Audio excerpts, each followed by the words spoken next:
Hey y'all, how y'all doing? What's up? What's up?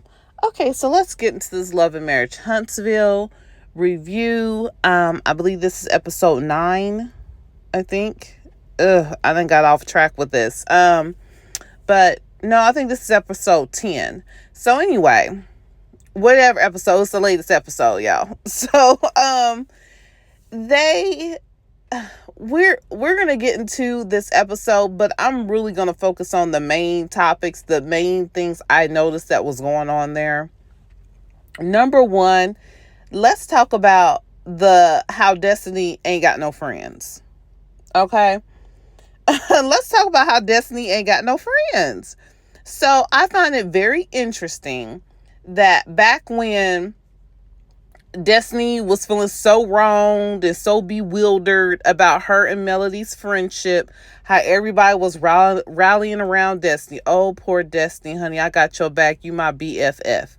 We got Kimmy being BFFs with Destiny. We got Letitia, of course, want to hop in when it's against Melody, and she's her BFF. Then Sunny comes on. Not Sunny, dang, excuse me. This to me is weather-related names, y'all. So then Stormy comes on the show, and she's like, oh my gosh, Destiny, you was done so wrong by Melody. We're friends. Okay. we're best friends. You know, they just rocking out with each other. Okay. All of y'all are fake ass friends. All of y'all fake ass friends, and y'all only friends for the purpose of we don't like how Melody does things, and so if anybody says they're wrong by Melody, we about to rally around them. Okay, including her ex-husband, who she was with for, was it 12, 14 years or something? Come on, y'all. Anyway, that just shows how people don't like you in real life and got some type of animosity or jealousy towards you, because as soon as the op pops up, they just best friends with that person automatically. Like, where your friendship, what is your friendship really based on? For real, let's be real. What is your friendship really based on, other than the fact that y'all both hate ass bees, you know? So anyway, y'all, this is funny. So first we got Chris Fletcher showing Sonny and Moses houses in Huntsville. They come to him saying, hey, we're interested in buying some investment properties because we're also wanting to relocate into Huntsville as well. And he tells his wife Nell about it, that they're wanting to do that. She's like, oh, how do you feel that Destiny is going to feel about that? And Chris is like, well, Destiny, you know, we're friends and she's cool, and, you know, but this is business. Okay. And that's it for that. He's like, we cool and I got her back. You know, she's my friend and blah, blah, blah. But this is business. I don't see how my relationship with her should affect business. Okay, touche. I get that. All right. Nell, her friend as well, don't make no big fuss about it. Okay. So then we got the next scene comes up. Chris is out there showing Sonny and Moses Martell's investment property.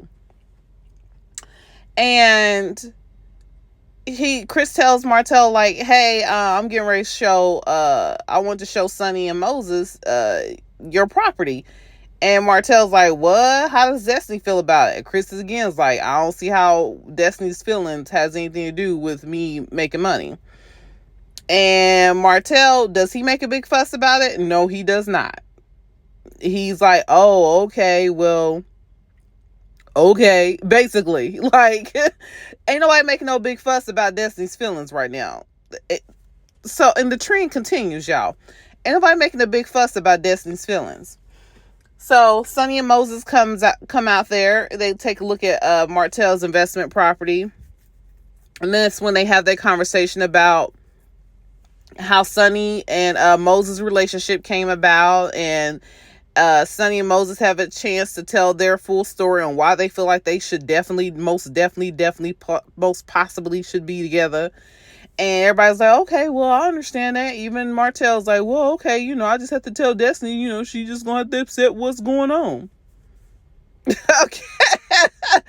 It's so funny how Destiny ain't got no friends, no alliances when it comes to people's pockets. But when it comes to her having an issue with Melody, oh my God, Destiny, that's so bad. Everybody has done you so wrong. Let's rally behind you.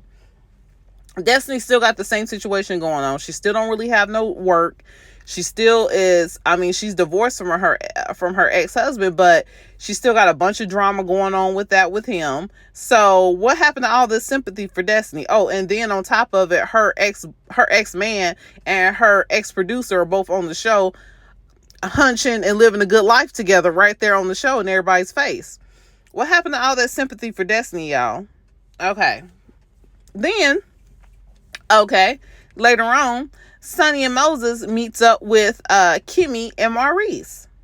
And they tell him, like, hey, we're thinking about relocating here to Huntsville. Kimmy is like, oh, you don't think that's like spreading a little salt into the wound?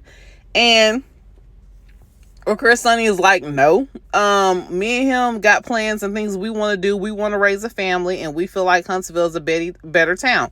Don't take no time to flip Kimmy. Kimmy like, oh yeah, well, me and Maurice both, we grew up in a bad neighborhood, and we moved down here to raise our kids, our family. Maurice on the same boat. Yeah, me and you, Moses, me and you kind of from the same background, the same situation and stuff, which brings up a question about the whole thing about what Black Titanic said was going on with Maurice. But hey, look, whatever.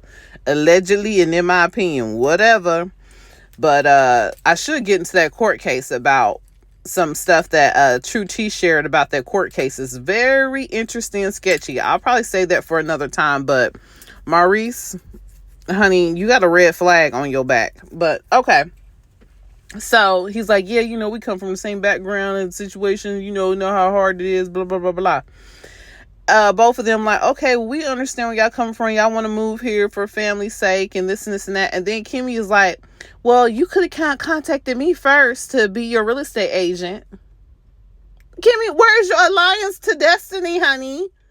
Where is your alliance to Destiny, your friend? The one that's, oh, poor her. Everybody's done her so wrong. Where's your alliance to her? You automatically, well, you could have contacted me to help y'all look for a house. And Sonny was like, well, I didn't know. I didn't know what I didn't know that's supposed to be your friend. So I didn't come to you because that's supposed to be your girlfriend, your home girl. And so we went with Chris. They probably know that Chris ain't really trying to care like that, about no Destiny's feelings when it comes to his paycheck. And yeah, Destiny, where's your friends, honey? Because it looks like when it comes to a little coin and getting some scenes on this show, ain't nobody really checking for you. So I don't really see Destiny coming back. Because, like, really, what is her point of coming back? I don't really know what was the point of her being here this season. I guess to introduce Sonny and Moses, really. Like, I feel like, Destiny, you let Carlos King gas you up just to sell you out on bringing in a new couple to the show, and then you're going to be booted right back out the door. Y'all people ain't gonna learn. Like, you can't meet, this is the thing, you can't meet up and try to level up off of your hate for somebody else, because it don't never work. You end up looking like a fool.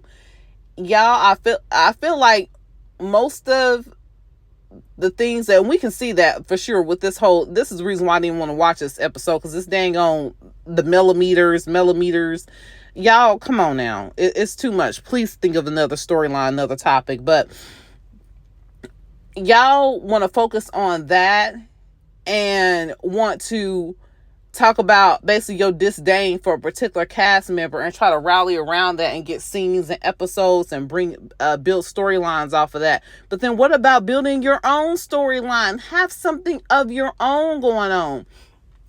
At least, even though Stormy, we gonna have to get into her because she got some stuff going on. We're gonna have to talk about her, even though on the show they try to make it like she's just this sweet, innocent person that don't mean nobody no harm. But at least Stormy has her own business and her family dealings going on. That's her storyline. At least she has that. And now she's trying to bring in the storyline of getting a surrogate. At least Stormy has that going on. The rest of them, they done spent so many years on this show focusing on their disdain for Melody and them trying to align with a loser, align with Martell. They spent so much time on doing that they done lost their own storyline. So anyway, yeah. It's very foolish, and I don't feel bad for Destiny because she allowed her disdain for one woman to basically work herself out of a freaking job. She really did. That's really what happened with Destiny. She allowed her dislike for Melody and her trying to rally people up around and against Melody. She ended up working herself out of a job, which is foolish on her behalf. So anyway, that's the main topic that was going on here on this show, on this episode. It really ain't much else to talk about. I mean, we have Chris Fletcher and Neil Fletcher getting on their kids about begging for money all the dang on time. And then we have the upcoming episode. We have Marceau sitting down with Trisha's ex, baby daddy. I don't even know what to call the man, but he's supposed to be sitting down with him. And that's pretty much what we got going on. So, y'all, let's see what we got going on with this show. I'm trying to be supportive of the show, but they really need to let go of the whole millimeters thing, because that was a scene with Stormy and Martell was them rubbing each other's backs about how the millimeters did them so wrong. It's, even though their own actions is the charges, you wouldn't get actual charges and get arrested on them if it wasn't something that you had actually done. And just because you weren't convicted of it, it's something that you done was actually considered a chargeable offense. That's why you actually got a charge, because what you did was considered a chargeable offense. Now, Martell did get convicted of it. Stormy, no, she didn't. But the bottom line is, it wasn't millimeters that made you act any certain way. You acted the way that you chose to act. So anyway, yeah, I'm off of here. Y'all have a wonderful, amazing day. Give me a like, give me a subscribe, and I will chat with you guys later. Bye-bye for now.